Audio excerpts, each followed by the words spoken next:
So we're continuing with part 2 of today's lesson with our focus on tourism. So let's look next at carrying capacity with regards to tourism.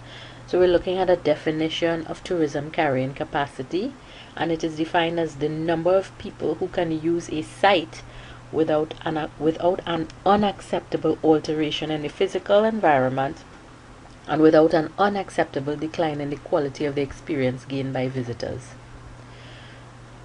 So when tourists are no longer comfortable in a destination area for reasons that include perceived negative attitudes by the local residents, so in other words, they're not feeling very welcome by the local residents anymore.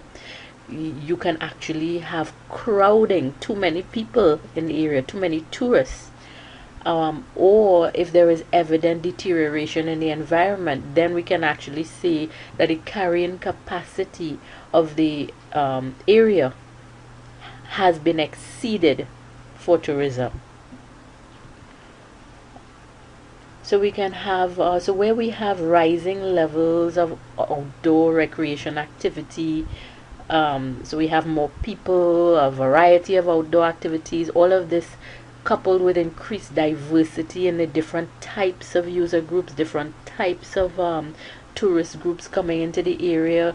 They're involved in the tourism in different ways. You find a resulting increase in competition for the recreational resources and also for the natural resources. So you have increased competition taking place. Increased consumption on a certain level. So land use planners need to consider the impact that too many tourists in an area can have on both the residents in the community as well as in natural resources. Because once that carrying capacity has been exceeded, you can only have a negative impact both socially and environmentally. So it's important to note then that where you have increased use of your natural resources, this is a critical aspect of concern, or a critical principle for concern with regards to tourism carrying capacity. You need to be concerned about having uncontrolled increase of the tourist influx into an area. So the biophysical and social impacts resulting from growing use have resulted in a need for land use planners to find ways to control recreational services in order to prevent the destruction of our natural resources without negatively affecting the visitor satisfaction. So that is a very tricky thing to manage, but this will have to be a major concern for land use planners when looking at developing tourism land use in any area. So that means then that there must be a sustainable approach to tourism. So how do we define sustainable tourism? Sustainable tourism is defined as it's a development and it's a means of conserving diverse natural and cultural resources, as well as improving and diversifying the local economy. So notice the different components here: natural and conserving natural and cultural resources, but also improving and diversifying the economy. Sustainable tourism does not degrade the natural resource, it preserves it, it conserves it. It must be developed in an environmentally sound manner. Sustainable tourism encourages everyone to recognize, value, and appreciate the natural resources around them. So in other words, it's not something to be just consumed and abused, but it's something to appreciate and protect. Sustainable tourism involves the acceptance of the resource on its own terms and recognize that it has limits. It should be the focus should be on the fact that this natural resource is a supply, and you cannot let demand outstrip supply. We need to be aware as planners that this natural resource can be depleted and it can be destroyed if not properly managed.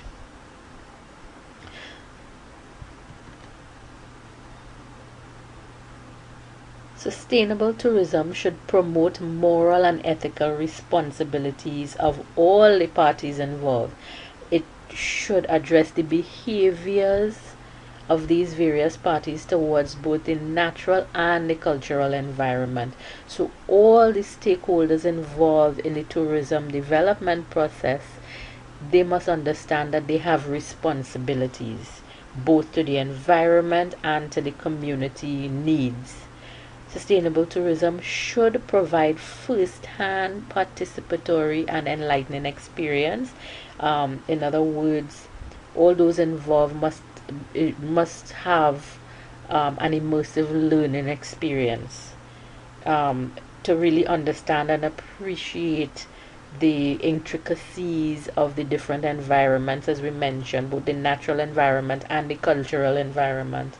It should involve education amongst all parties, so all stakeholder groups, the local community, government, private organizations, industry, and individuals.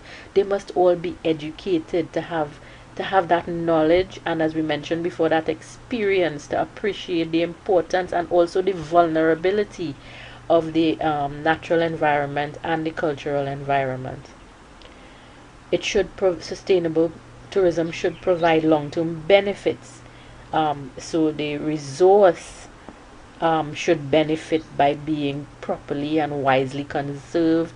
The communities and the industries should also benefit. Communities should not feel imposed upon. They should feel that they are benefiting economically, even socially.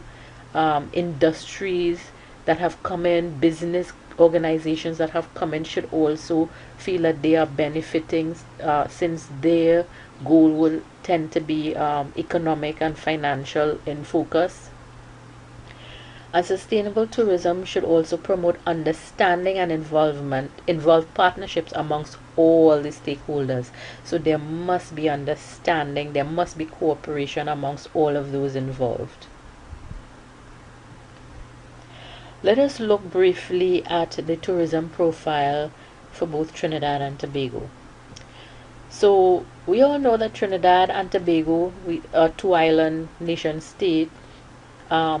Each of our islands has its own unique selling point in the tourism market. So their focus would be different, and the resources are different. In Trinidad, our selling point would be cultural diversity, the business environment, and even ecotourism. On Tobago's end now, the selling point would tend to be leisure tourism and even ecotourism. So the tourism product for the two islands are actually different. So tourism accounts for 10.6% of our national gross domestic product in 2009, right? So that's for Trinidad and Tobago, while it accounts for 36.9. That's almost 37% of Tobago's economic activity. So that's for Tobago alone for the same year. Note how significant that number is. So we're talking about a fair amount of Tobago's economic activity being dependent on tourism. So if we look at the next point, we also see that tourism, so the tourism sector in Tobago actually accounts for more than 47% of all jobs. So that's 47% of employment in Tobago depends on tourism. So again, as we've discussed in previous lessons, when we see numbers like that, we should actually have somewhat of a concern here, because now we're talking about when you're looking at a national economy, and in particular for the case of Tobago, we are talking about a lack of resilience here to the economy by being dependent or rather too heavily dependent on a particular sector. And we have seen a number of things happening in recent years that has been affecting the Tobago tourism sector. So national figures for visitor arrivals by air to Trinidad and Tobago has increased. We saw an increase between 2002 to 2005.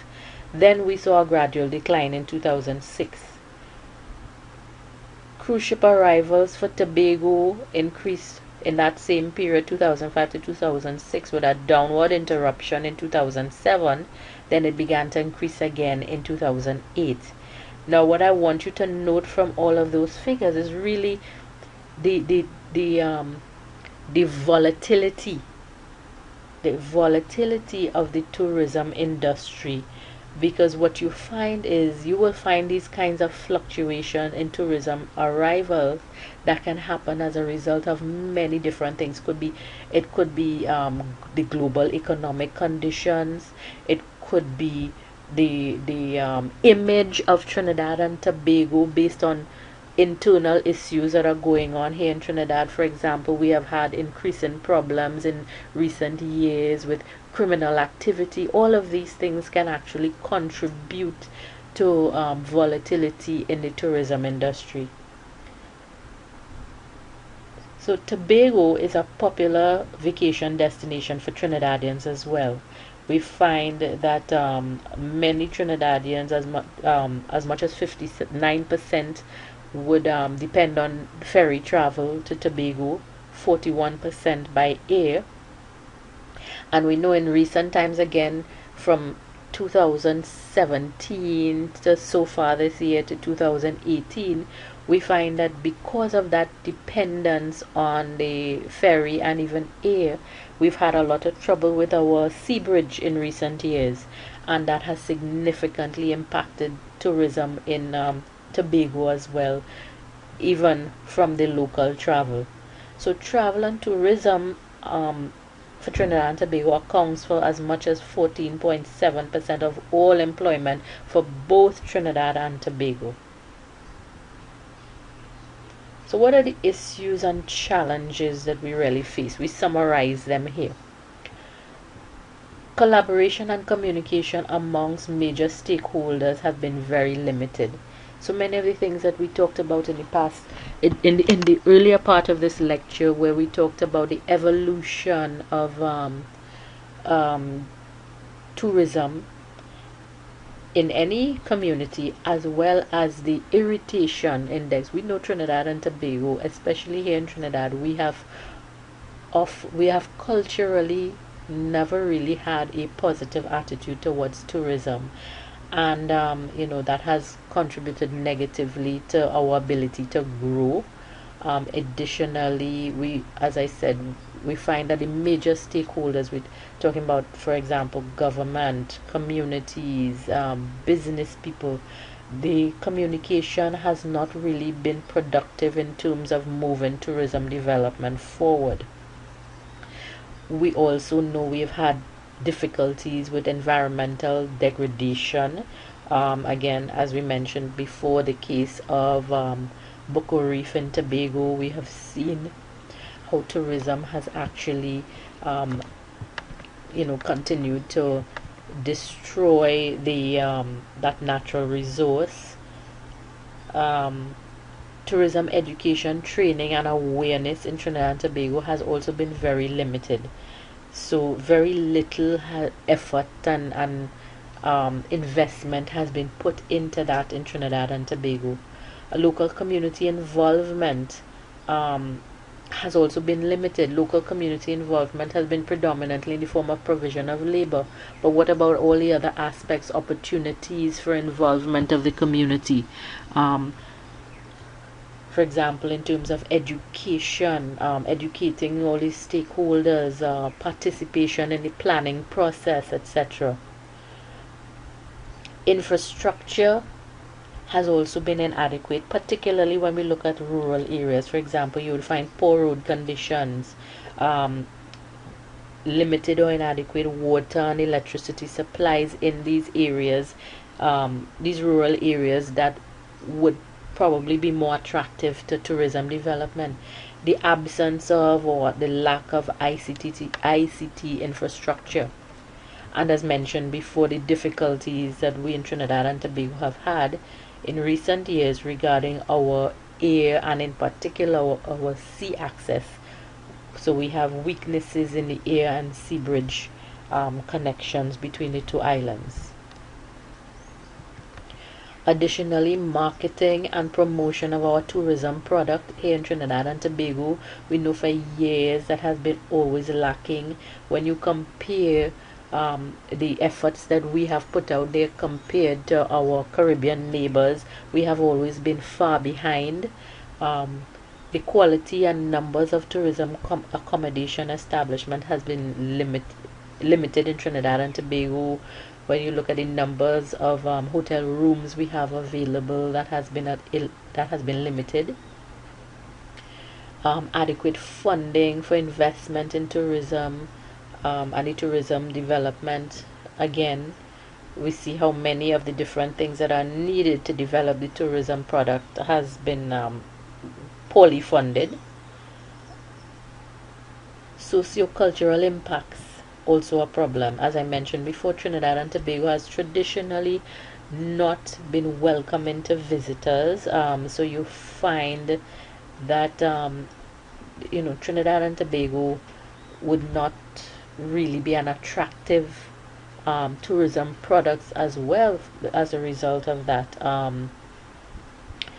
Additionally, you find as well the cultural impacts from the tourism in the reverse on Trinidad and Tobago in terms of, as we said, that level of irritation that a receiving community can get can also be negative. Additionally, well, of course, that also, the next point also is connected to that, where we look at customer service across the nation in general, not even only in the tourism industry, but when you look at our customer service in general, we have a serious wide-scale problem here that really needs to be addressed, because customer service can impact every sector of our economy, including negatively impact every sector of our economy, including the tourism industry. So what must the government's role in land use management be? The government must encourage consultations with all the different state agencies who have responsibility in land use management, such as Town and Country Planning Division, the Commissioner of State Lands, particularly with regards to when you're looking at ecotourism, the other bodies that would be responsible for and have an interest in land use. So the government would be responsible for coordinating that consultation to ensure that all the stakeholders at that level are involved, because this is where the decisions are being made, land use decisions are being made. The government must be involved in order to develop a plan whereby suitable and available sites for hotel development, state-of-the-art sporting facilities, creation of new zoning policies, sites, attractions, etc. will be identified and earmarked. So again, through consultation, the government would be involved in the development of these plans, and we would hope in a wise and holistic way, and also for the implementation of these plans. Government should also cooperate with all stakeholders, as we mentioned before, and other land interests, leading to optimal land allocation and usage for the tourism sector. So remember, when we talk about the land use planning process, we know that we must the process must involve identification of land for suitable activities. So you must look at not only the socio-economic needs, but you have to look at the nature and characteristics of the land to determine what type of activities would be suitable. So if you're looking for tourism development, you must make sure that the land area that you're looking at is suitable for tourism. Government should also give consideration to the carrying capacities of sensitive areas. So we talked about carrying capacities of areas already with regards to tourism. You want to determine what are the thresholds. The government must be involved in that level, at that level, because a lot of research would have to go into that, and guidance will have to be given by the experts, the environmental experts, to determine what the carrying capacity of those areas would be with regards to the numbers of visitors that could come into those areas. And development must be guided by these principles. Government must also include effective protection and sustainable utilization of the natural and cultural resource in land use planning and development of projects for tourism.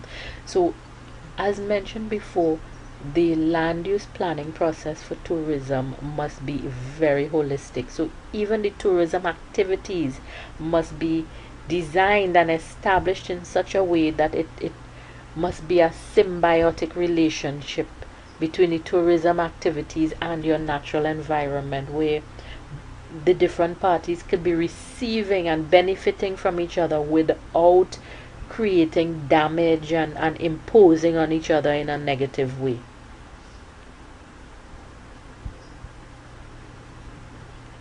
So at this point, I just want to thank you again for joining me for this week's lesson. Please proceed to the activity provided for this week. Thank you.